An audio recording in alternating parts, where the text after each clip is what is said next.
Welcome back to our next session on classical drama. We were talking about Sophocles' play Electra. So far, we have seen and analyzed the first part of the play, discussing at great length the characters of Electra, Chrysothemis, and Clytemnestra. So, when Clytemnestra and Electra exchange their dialogues with each other and express their own displeasure and hatred for each other, Electra showing her determination to seek her father's revenge, and Clytemnestra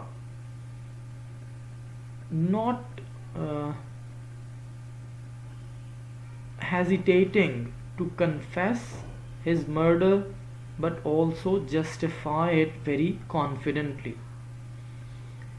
The next scene that takes place is called deception scene, because here we have the old man, Orestes' tutor, who rescued him right after Agamemnon's assassination by Clytemnestra and Aegisthus, and took him away to Phocis, where he was brought up and raised by him for all these years. Now, according to the plan that is dramatized at the beginning of the play, where we find Orestes, Pylades, his friend, and the old man talking to each other standing outside the palace, where Orestes lays out the outline of the plan, assigning different tasks to the old man and Pylades.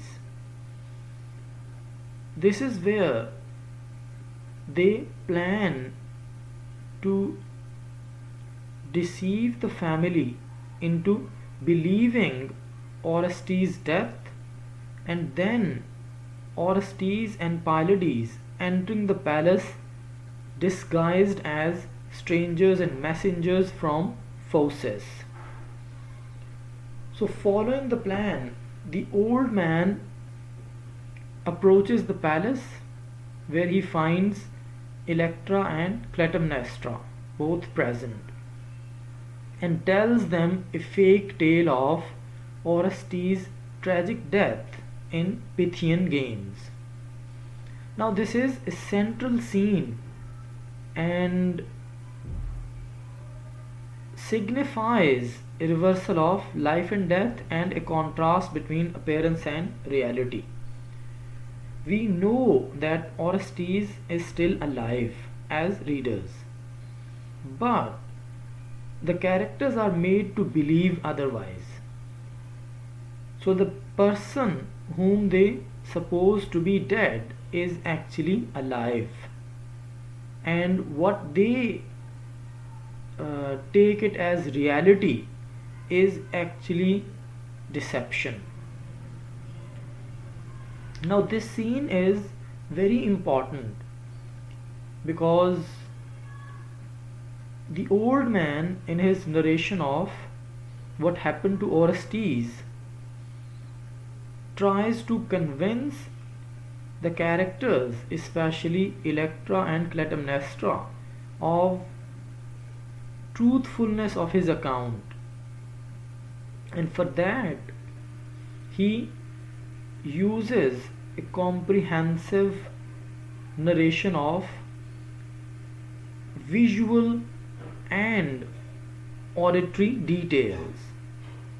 He uses sensual imagery of hearing and seeing. If you read those dialogues where he talks at length about what happened to Orestes and how he participated in Pythian games, how he was winning round after round, and then how he met his tragic end by falling off the chariot and being trampled by it.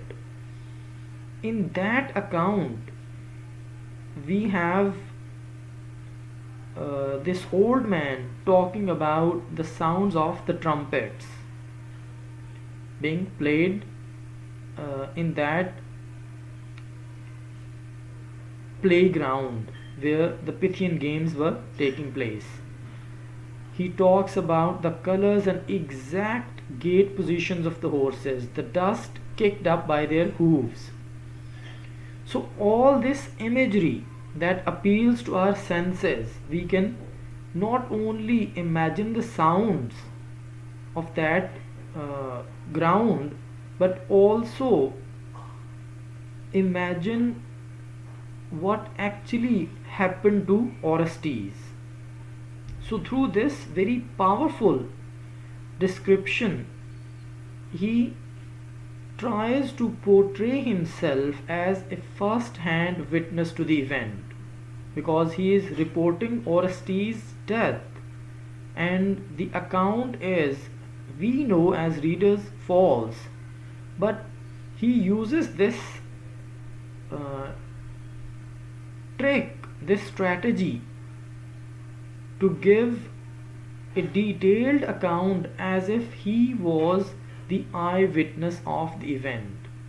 Now these details, visual and auditory, accompanied by his claim of his being an eyewitness to the event, is what convinces Electra that the old man is telling the right thing, the true account of Orestes' death.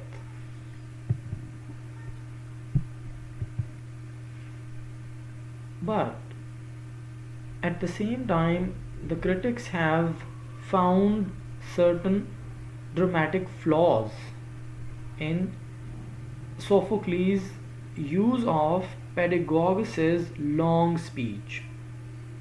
The first objection is that this speech that talks about Pythian games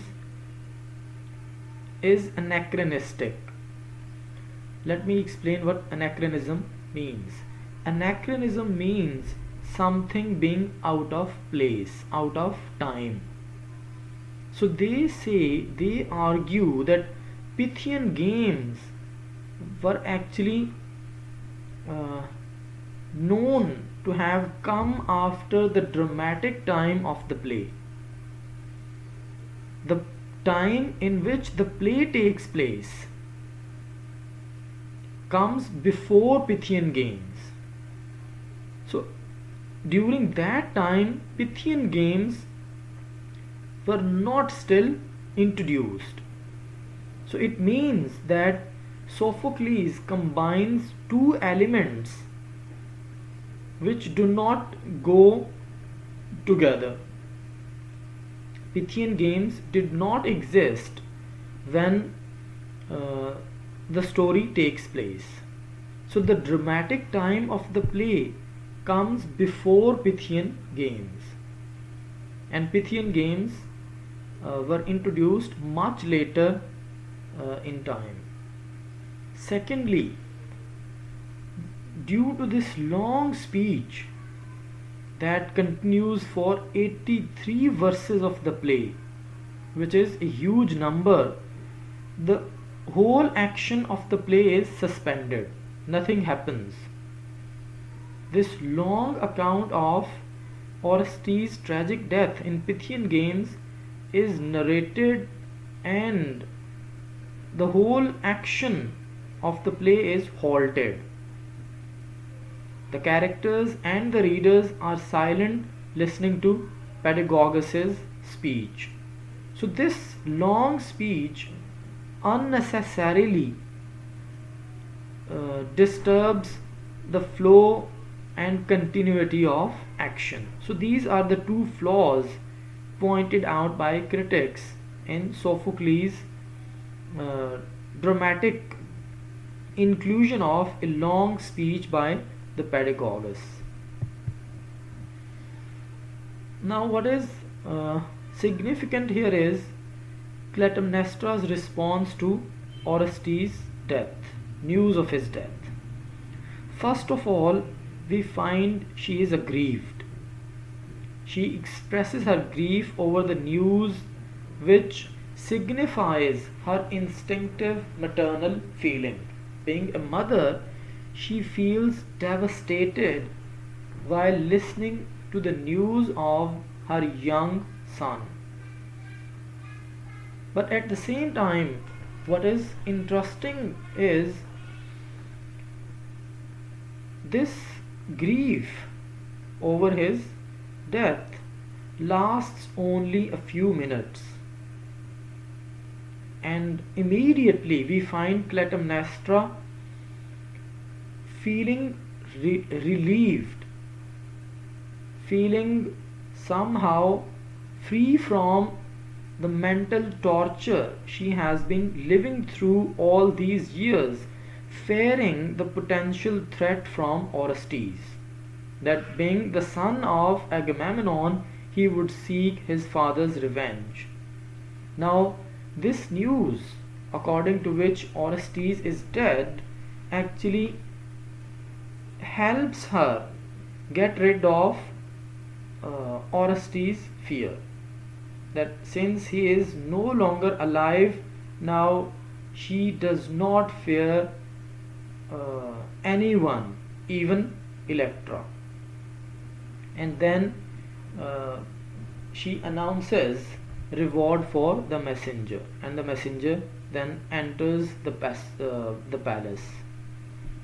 So again, Clytemnestra's response strengthens Electra's suspicions that the true reason of Clytemnestra's assassination of Agamemnon was not Iphigenia's murder. If she would be so affectionate towards her children, she would care about the ones who are still alive. So this abrupt and quick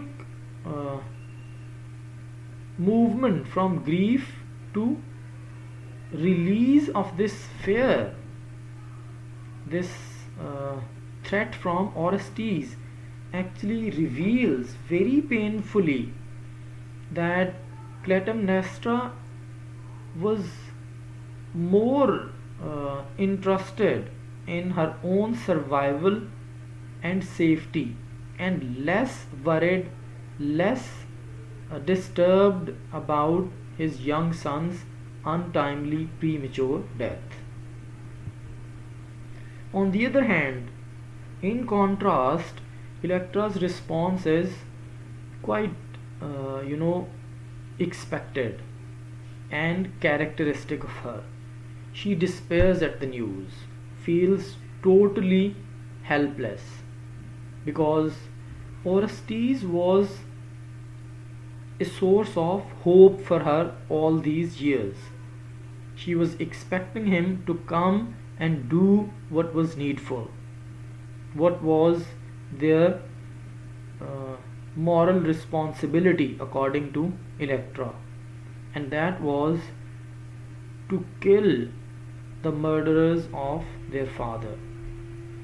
So here she calls to help, she prays to Nemesis, the Greek goddess of retribution.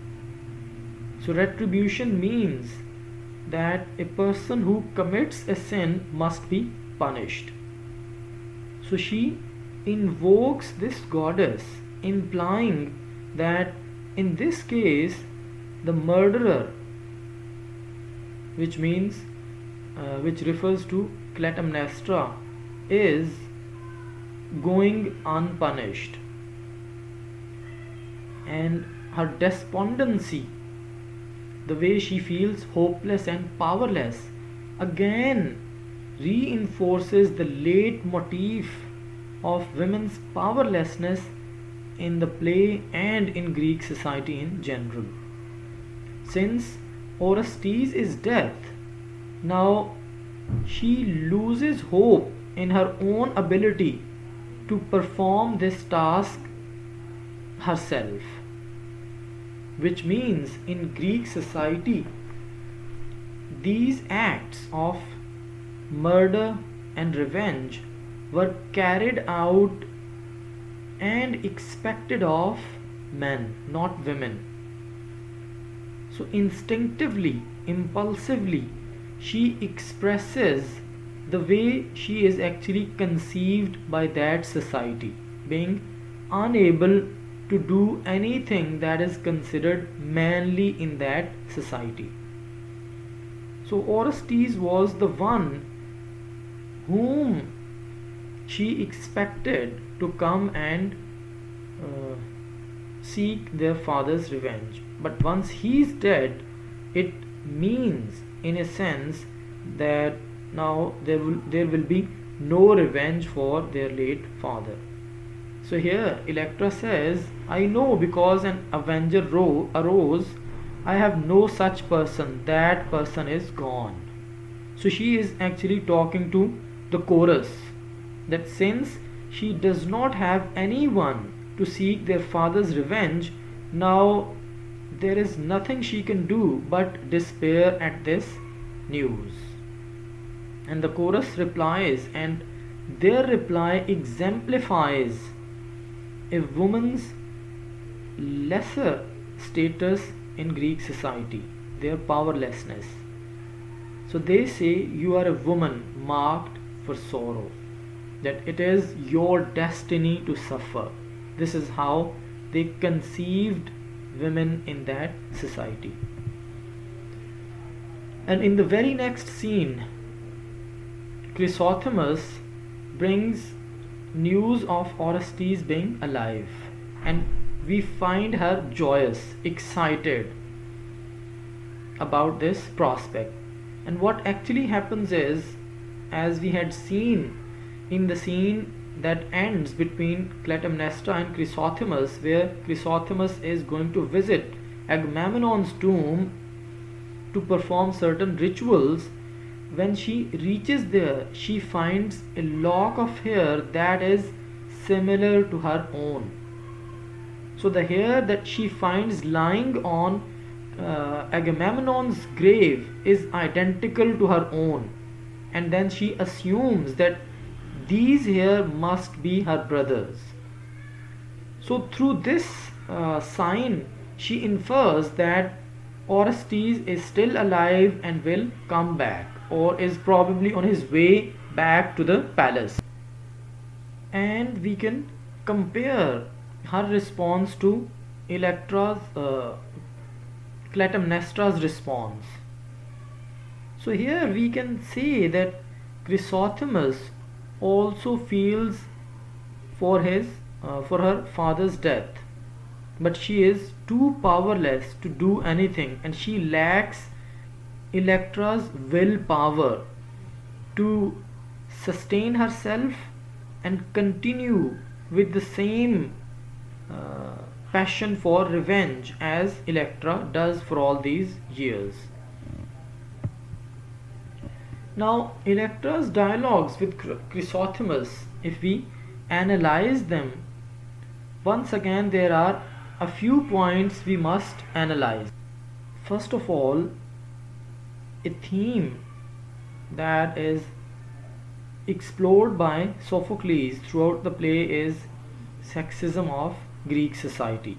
How women are treated unfairly due to their difference of sex, due to the fact that they are female, they are women, they are treated as inferior to man. And this is quite evident in many characters and episodes of the play. But significantly,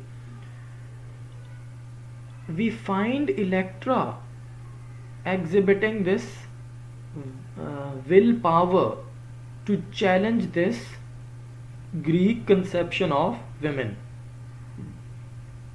So after she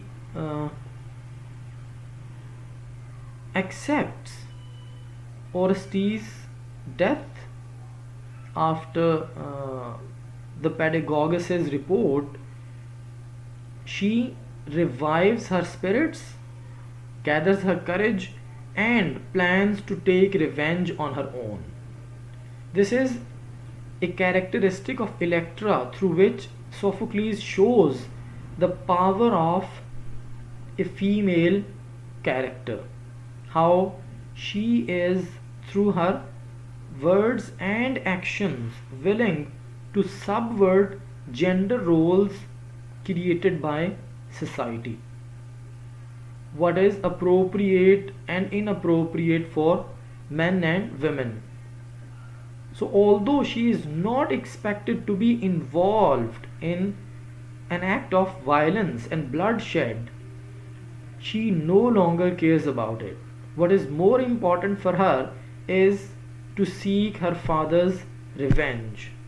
And there is already an example, there is already a precedent set by Clytemnestra, who was again, as we have seen in Aeschylus's play Agamemnon, is referred to as unwomanly because she is courageous, decisive, and then turns on a warrior and brave hero of Argus, Agamemnon, and murders him very brutally.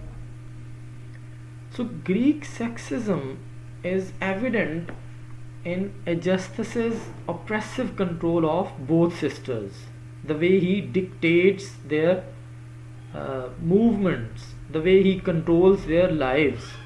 They are given no property and there are no marriage prospects for them. See, in this play, while Chrysothemis and Electra are talking to each other and Electra tries to persuade Chrysothemis to change her mind of conciliation and be ready to seek their father's revenge, she mentions that even at this age, Chrysothemis and Electra both are unmarried. They are no longer of marriageable age. So this deprivation of property and marriage lets us see what kind of man Aegisthus is. He did not allow either of the sisters to get married because he was again afraid of any one of their children standing up and asking or acting for their grandfather's revenge. And then once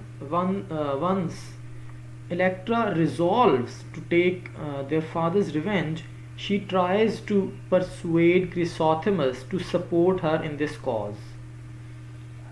And she seems to be very excited and optimistic about convincing Chrysothemis. She seems to think that Chrysothemis will be now ready to join hands with Electra to do this task after Orestes' death. So she tries to persuade her by giving different arguments. First is that if they succeed in their attempt, they'll have a sense of victory. After all the years of oppression they have lived under Aegisthus and Clytemnestra, if they succeed to murder them, now they will have this unparalleled and cherishable sense of victory, that ultimately they have won against these oppressors. Secondly, she also mentions how they will be lauded and praised by society at large. If they pursue this quest for revenge and assassinate Clytemnestra and Aegisthus, people will be showering their admiration on them, calling them brave and praiseworthy children of a great father. So here we can see that revenge was considered noble in Greek society. So Electra is trying her best using her power of words and persuasion to somehow shake Chrysothemis to come out of her inactivity, join hands with her, and seek revenge of their father. On the other hand, we have Chrysothemis' response. She again talks about this, power dynamics between male and female in society, and they again reinforce the power of man in Greek society. And we have already seen Chrysothemis is a timid character. Even in her earlier appearances and speeches, she offers the same argument to Electra, that you cannot seek revenge against Aegisthus, who is powerful and who is a man. So, a woman, in her eyes, in her understanding, cannot defeat a man. But she actually ironically forgets and overlooks how Clytemnestra actually slaughtered a man, and who was not an ordinary man but a Greek hero, a warrior, and at the same time Clytemnestra's husband. So if Clytemnestra could pull out such a deed, the same was possible for Chrysothemis and Electra. But since Chrysothemis is a conformist, a person who lives according to the values and standards of behavior of society and does not violate them, she does not find herself brave enough or passionate enough for revenge to accept Electra's persuasion and argumentation. So she again says, look at yourself.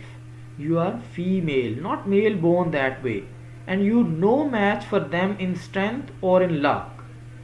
So she seems to believe that destiny has favored Aegisthus and Clytemnestra. They were not only powerful enough in the absence of Agamemnon, but also they succeeded because they were destined to succeed. Otherwise, they too would have faced defeat. They are flush with fortune. Our luck has trickled away. So she seems to be a timid and a person who is superstitious. Instead of taking courage and risking her safety, she wants to play safe. And that is why, despite Electra's persuasion, she does not give her consent. She is not ready to join Electra in this cause. So that's it for today.